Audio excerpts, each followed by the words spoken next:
Climate change. It's real, it's serious, and it's up to us to solve it.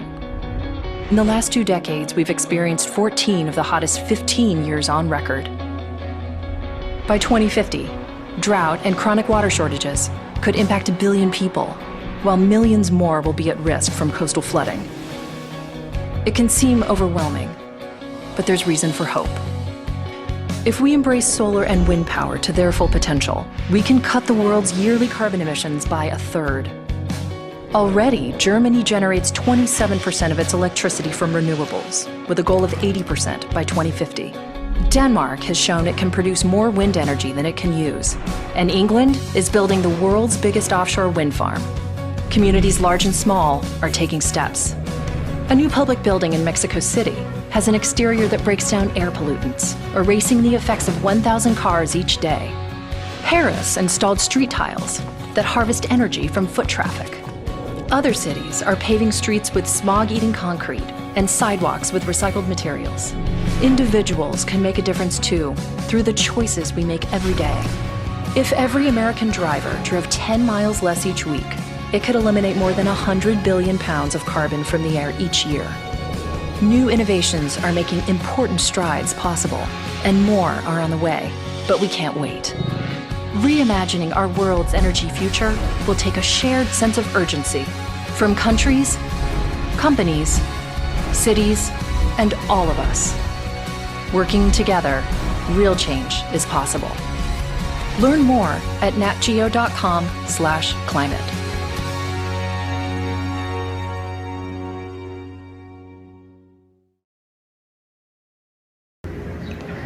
Welcome to our Kamayan Forum. We will begin with our usual Zoom etiquette, followed by the opening prayer and our Philippine National Anthem. Thank you for joining us. Makakalikasang araw po.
A prayer for our earth.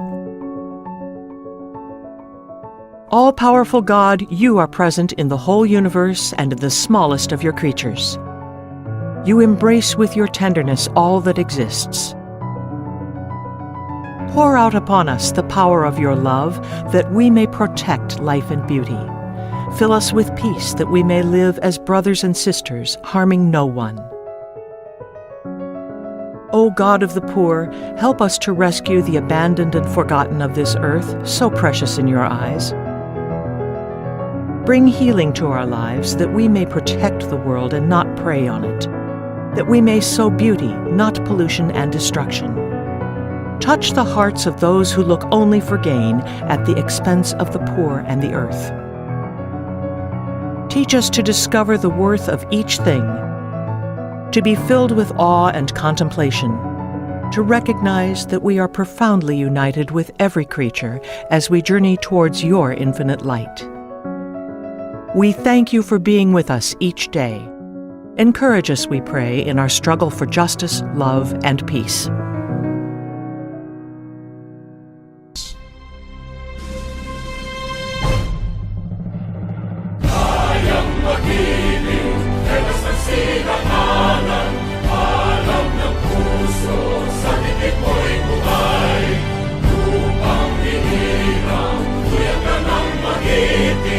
Sa manlulupi,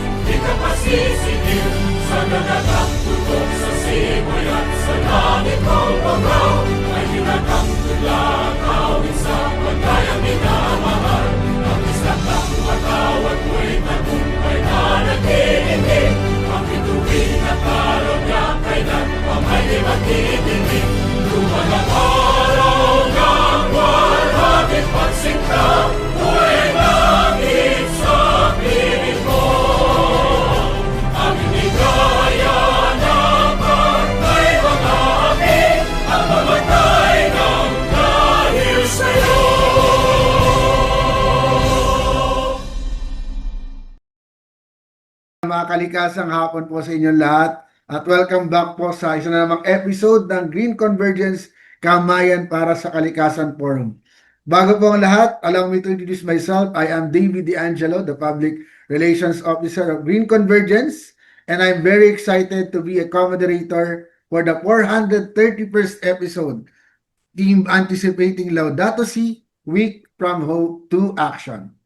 Such a meaningful and timely topic now that we are approaching Sea Week, a period where we commemorate Pope Francis' encyclical on caring for our common home and reflect on how we can practice it beyond.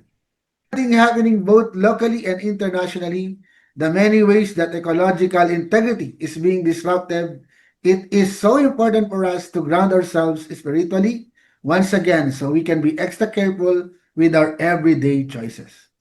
And of course, since we are talking about Laudato Si, please allow me to honor and acknowledge our partner for this month's episode, the movement that pushed us to center May Kamayan on Laudato Si, the Laudato Si Movement Pilipinas. Maraming salamat po sa pakikisa sa Kamayan Forum today. Mga kalikasang araw po sa ating mga kasama sa movement, Laudato Si Movement Pilipinas, at mag-drop po tayo ng heart reactions dyan at kamusta po kayo ngayong hapong ito. And of course, hindi makumpleto ang ating kamayan without our co-moderator for today, Green Convergence Media and Communications Officer, Marian Luisa Pano. Makalikasang araw sa iyo, Marian. Makakalikasang araw, Sir David, at makakalikasang araw din sa ating lahat.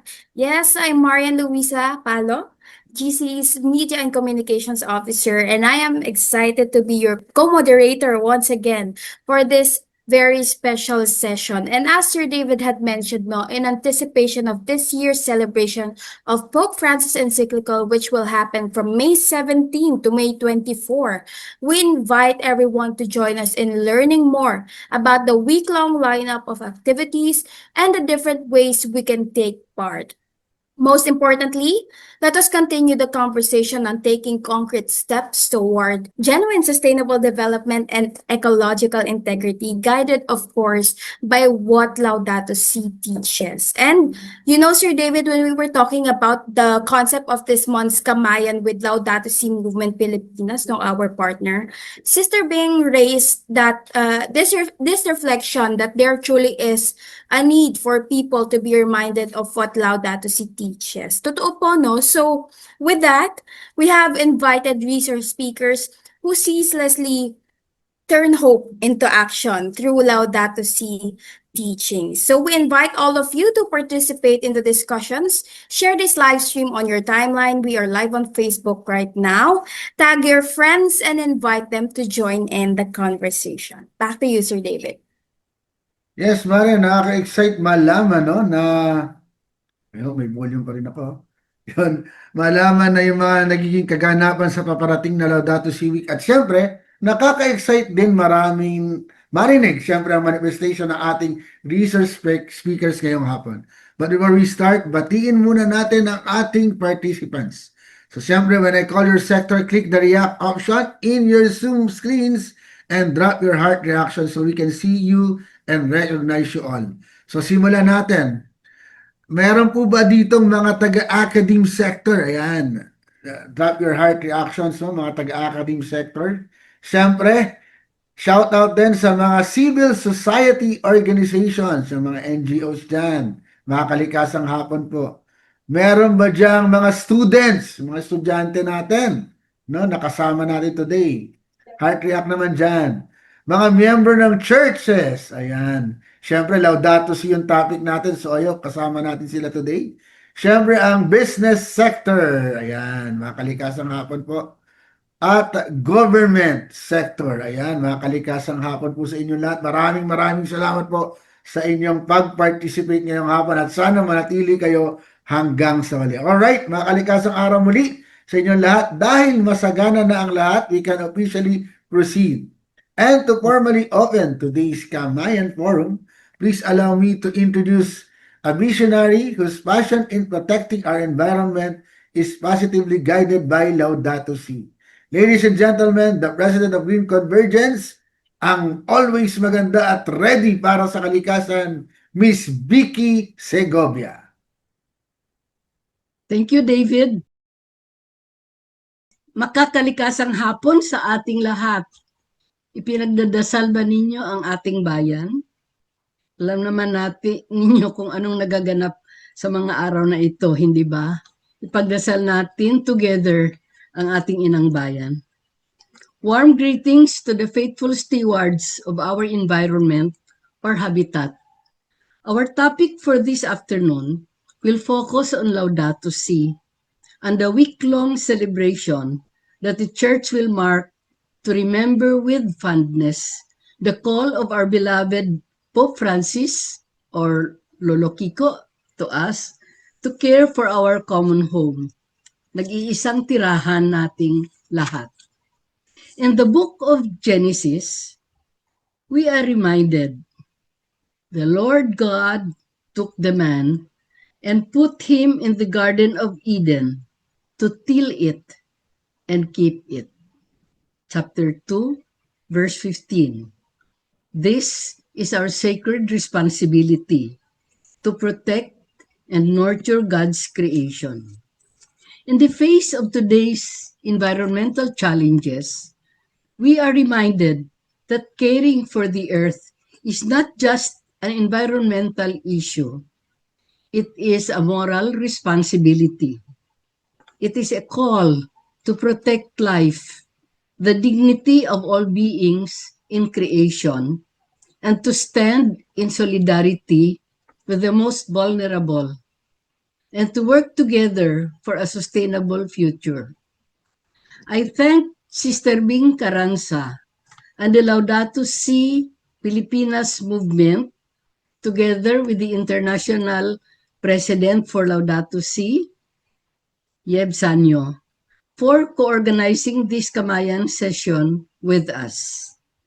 May this afternoon's session inspire us not only to reflect, but to act with compassion, courage, and commitment for our planet and its ecosystem.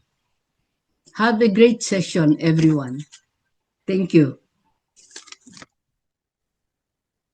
Maraming salamat, Miss Vicky. Napakaganda ng mga sinabi ni Ma'am Vicky. No?